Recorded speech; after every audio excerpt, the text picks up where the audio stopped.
Israel के 2 बहुत ही खतरनाक दुश्मनों ने एक बड़े हमले की तैयारी पूरी कर ली है और इसके लिए 5 लाख सैनिक भी तैयार हो चुके हैं। सबसे हैरानी वाली बात यह है कि इजराइल के इन दोनों दुश्मनों ने अपने हथियार 16 दिन पहले ही दिखा दिए थे और इजराइल इस खतरे से अनजान रहा और तस्वीर अब सबके सामने।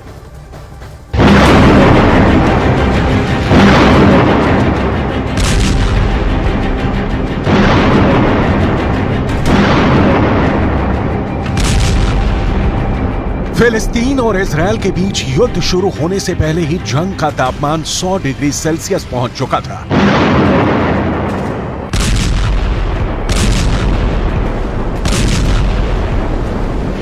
ये समझने के लिए आपको ले चलते हैं ईरान और यमन, जिन्होंने युद्ध से ठीक 17 दिन पहले कुछ ऐसा किया कि डर अमेरिका तक फैल गया।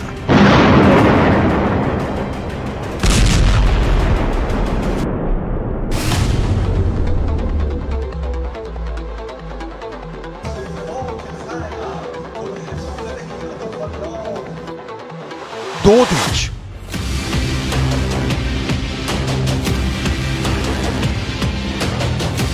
दो परेड, 100 से अधिक मिसाइल और ड्रोन जैसे घातक हथियार, लेकिन टारगेट एक, ये है इजराइल, जो इस वक्त खुद को हमास से बचाने के लिए गाजा की चौतरफा निगरानी में जुट गया है। लेकिन असली खतरा तो कहीं और से आ सकता है। हमास और इजराइल के युद्ध के ठीक पहले हथियारों का बहुत बड़ा शो किया गया। ईरान की यह ताकत दुनिया ने बहुत देखी है। आप यमन की भी पावर देखिए। ये वो देश है जिसने 9 साल से गृह युद्ध झेला, वो अब अपनी ताकत दिखा रहा है। यमन वो देश है जिसने पिछले 8 वर्षों से सऊदी अरब और उसके 15 साथी देशों से युद्ध लड़ा, जिस युद्ध में उसके खिलाफ अमेरिका भी रहा, ब्रिटेन भी रहा और इजराइल ने भी यमन के खिलाफ मदद की। वो यमन अब अमेरिका और इजराइल दोनों को ललकार रहा है।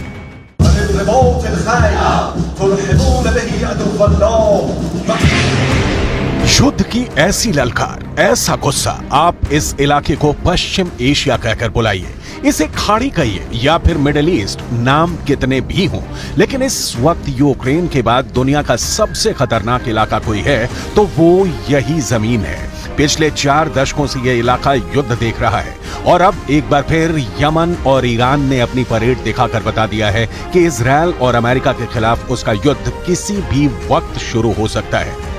एक तरह से कहा जाए तो यमन और ईरान ने मिलकर डबल धमाका कर दिया है। जब से यमन और ईरान ने बैक टू बैक 2 परेड निकाली है, इसे इजराइल के खिलाफ निकाली गई तबाही की परेड कहा जा रहा है।